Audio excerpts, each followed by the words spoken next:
Good evening, sir.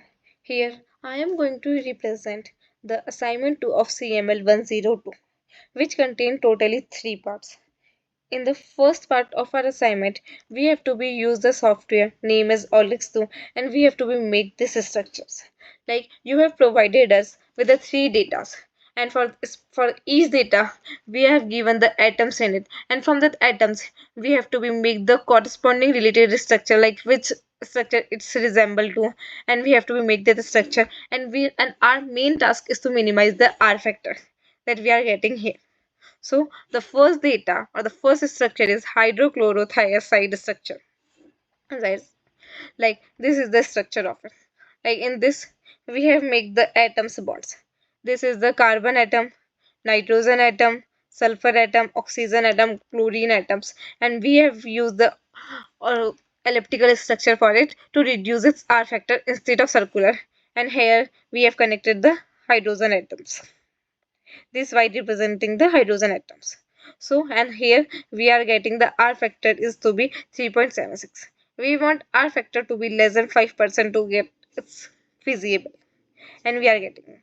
Now from that structure, from this software, we have made the CIF file for this data. Like, and this CIF file we have used in the Vesta software to make its crystal structure and the powder diffraction pattern. And using that CIF file, we have made this structure. This is the Vesta structure, which is the part B of our assignment, and we have to make the structure using the Vesta software. Like this is the structure, and these are the orientation of the axis. ABC represent 3 axes. These are the 2 different orientations are there. Like many orientations are possible, but we have shown here the 2 possible orientation in which we can see the diagrams like this one, and we have made it from the CIF file. And the third part of our assignment is the powder diffraction pattern, which can also be made from the Vesta software only. This is the powder diffraction pattern. Here its intensity, and here is angle, which is 2 theta. And this is the powder diffraction pattern that we are getting of the part for the data work that we have made. Now, similarly, we have performed this for the data 2. Similarly, this data 2 is like the riluzole along with the malanoic acid. This is the malanoic acid and this is the riluzole structure. Like for the given atoms, when we have made the structure, this resembles like that only. This resembles like this, with the R factor comes out to be 3.70 is the R factor, which is the minimum possible R factor in this case. We have make it elliptical. We have joined all the hydrogen atoms possible and all other atoms like sulfur atoms, oxygen atoms, carbon atoms, sulfur chlorine atoms, and all the other atoms possible. We make it. Now we have made the CIF file from it, and from the CIF file we have used in the Vesta software to make this structures. These are the 2 different orientation, and these are the 2 different structures. Like for this orientation, this is the structure. For this orientation, this is the structure that we have made using the Vesta software. And now similarly we have made the powder diffraction pattern for it. This is the powder diffraction pattern, intensity, angle 2 theta for the given data 2. Now similarly we have done it for the data 3. This is the structure for the data 3. These are the representation like hydrogen, fluorine, nitrogen, oxygen, phosphorus, and sulfur. These are the few extra atoms are there that we can use to build. And this is the riluzole structure with the orthophosphoric acid, with R factor comes out to be 3.32%, which is less than 5, and so which is good, decent enough. Now similarly we have made the CIF file, and using the CIF file in the Vesta software we have made this structure, and this is the powder diffraction pattern related to this. Now the R factor. R factor is the residual factor that we are calculating, like this one. This one is the R factor or the residual factor, which just comes out to be F observed minus F calculated divided by F observed. High R factor means, what means high R factor? If the R factor is high, bad agreement between calculated F and the experimental F.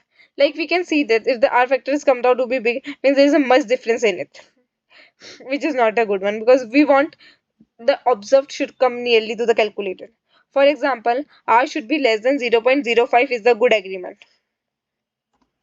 Now concept use.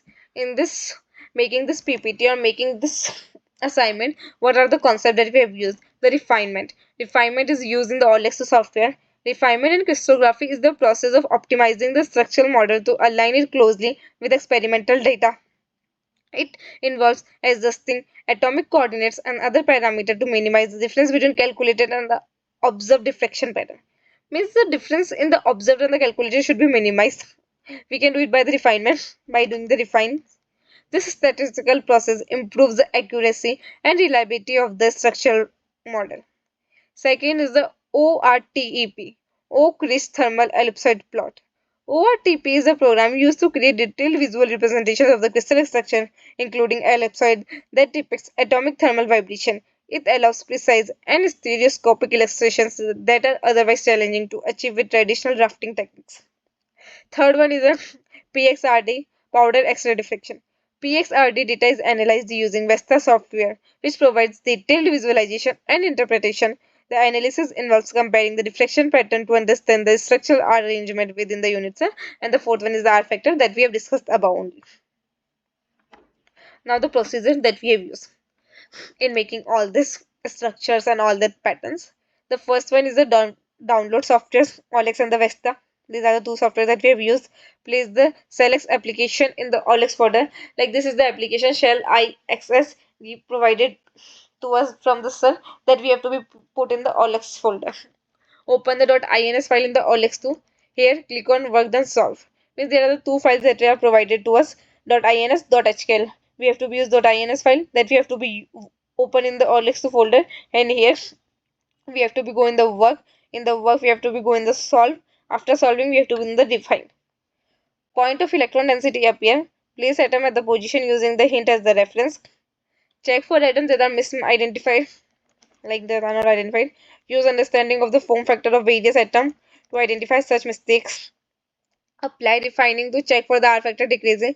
Means apply refining, refine the atoms, change the structures, change the bonds to want the R factor minimizing for decreasing the R factor. If any atom appears abnormally small or big, then it is likely to be wrong identified, reassign and refine. Apply the Alt tab after reaching the R factor satisfaction. Further decrease will be seen. Add the hydrogen and refine a few times. Like use ACTA and generate the CIF file. Like we want to generate the CIF file to be used in the Vesta software, and this can be done by using the ACTA function that is in the Olexo software. Open the CIF file in the Vesta software. Here you will immediately see the molecule set up in the unit cell according to the given space group. Now have it calculate the powder diffraction pattern. So using the CIF file that we have generated using the ACTA, we have opened it in the Vesta software. In the Vesta software, we will get the structures and we will get the powder diffraction pattern. So this is our total assignment. Thank you.